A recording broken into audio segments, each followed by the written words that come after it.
How many times have you tried to make a putt and you missed it because you tried to make the putt? Andy Gorman, the putting and short game specialist, is passionate about student success. He's going to share with you the very reason why you miss your short putts and what you need to do to make sure that you never miss a putt again. Now then, this particular putt is a little tricky. You've seen that. It's already breaking from left to right. As a right-handed golfer, it is not something we want to face very often. Of course, if we've just hit 2 shots from 250 yards to here, then we might take it as an opportunity to make our eagle. But invariably, this is a par or worse saving putt. So how on earth do we go about making this putt? Well, we've got to read the putt first and foremost.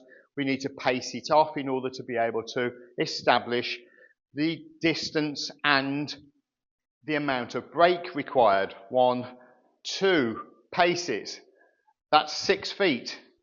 And so from this 6-foot putt, I know that I have a breaking green here. How do I know that? Well, I know that if I do my score zone plumb bob, that I can see that the putter has moved somewhat in towards my lower foot, towards my right foot.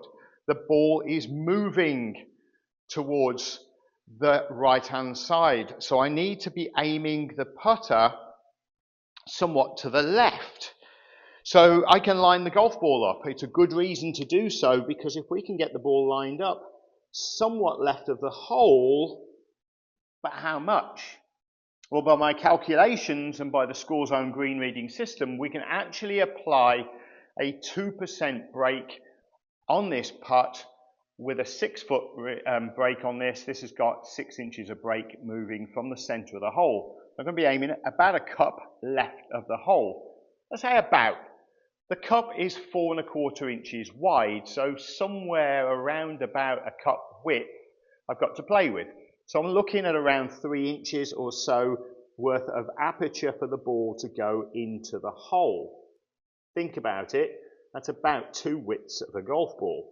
That's why we're using that as a reference. Now, what you can also see here is that I'm lining up a stick parallel to where the golf ball is due to start. And so that's around about 5 or so inches outside of the hole. And I'm comfortable that if I run the ball parallel to that, then I will be able to get that golf ball to go in the hole. Now, here's the key to trying to not make the putt. Yes, I said, trying to not make the putt. The only way you're going to hole the putt is to hit the golf ball in a straight line. The golf ball's got to go in a straight line towards that target right there, a cup left. 6 inches left of the target center, the hole. I'm trying to hit the golf ball in a straight line 6 inches left of the center of the hole, so that the golf ball will take the break that I have calculated, and as a consequence, from here, I will pick the golf ball out of the hole on the next shot. No pressure.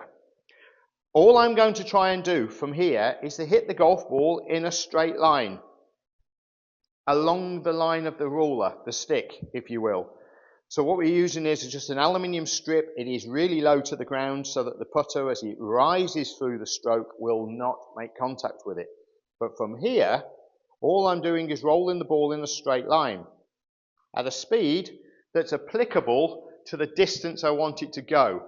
I am not going to try and steer the golf ball into the hole because I think I need to help it move down the slope. It will move on its own.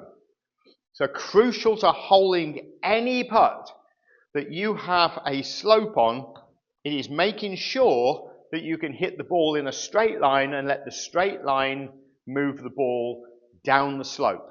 It is as simple as that.